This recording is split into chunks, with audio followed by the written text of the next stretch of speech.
Hey there, YouTube. So I wanted to do a video about a topic, and it was becoming a rather in-depth one. But being caught up in prior obligations and whatnot, I decided to try and stick with my personal goal of at least one video a week. So I punted on that video for now and decided to work to release what had been kicking around my head for a few weeks. Originally, this was going to be part of a larger video on Steve Shives, but even doing that seemed somewhat creepy and stalkery, especially with the amount of information that I was covering. All completely above board, mind you. But Steve puts out a shitload of pedantic content. So I decided to just come up with a series of videos where Steve contradicts himself instead.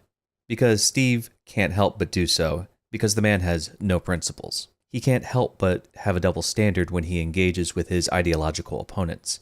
He can't help but perform mental gymnastics when put into a corner because it's not about logic when it comes to Steve. It's about looking like the good and virtuous person Steve believes himself to be. That sense of righteousness Steve gets when he bangs on about feminism. Unfortunately, Steve tries to convince sane and rational people into believing his bullshit. And when you record yourself making numerous dumbass statements, some internet autist is going to remember when you said statement A, and then later on contradict yourself with statement B.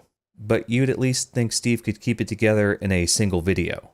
So both of these clips come from a stream Steve did called Rational Roundtable. In it, Steve debates against another YouTuber named Queenie Martha. And while I don't follow her, I know she was at one point pro Gamergate. I'll leave a link to her channel below. Check her out. Let me know what you think. Anyway, in this stream, Queenie puts forth an age-old conundrum for the average feminist. That being when feminists complain about the lack of women in STEM fields. That is to say, professions that involve the hard sciences, technology, engineering, and math. Yet these same feminists have pursued degrees in social sciences, specifically gender studies, women's studies, and other crap degrees.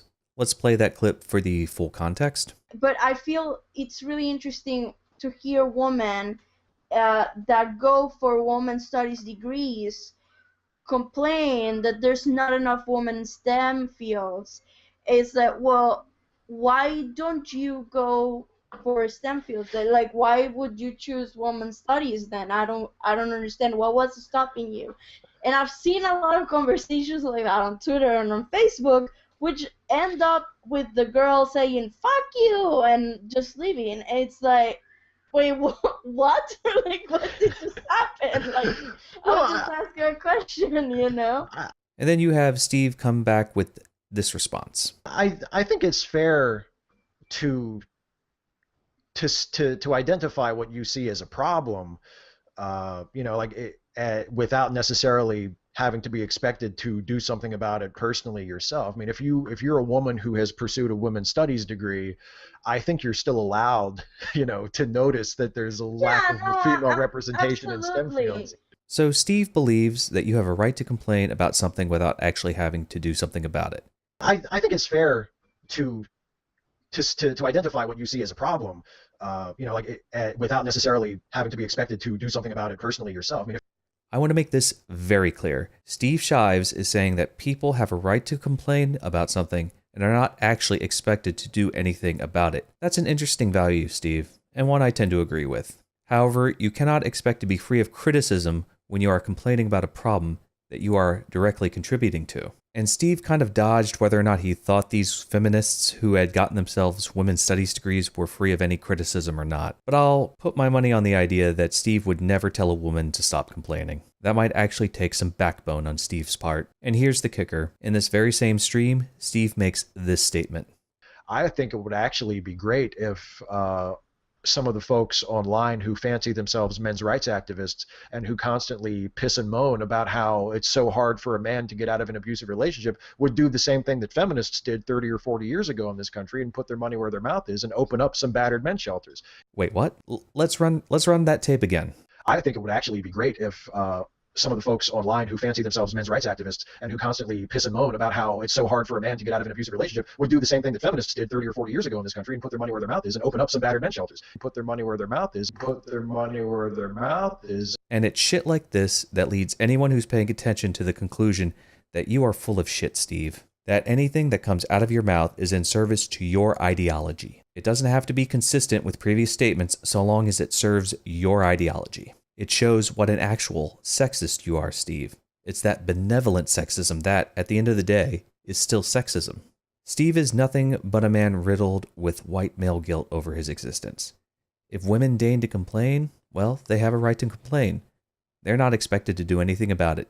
Isn't that right, Steve? I think it's fair to identify what you see as a problem, without necessarily having to be expected to do something about it personally yourself. I mean, But if men complain about some great injustice in the world, well, they ought to do something about it.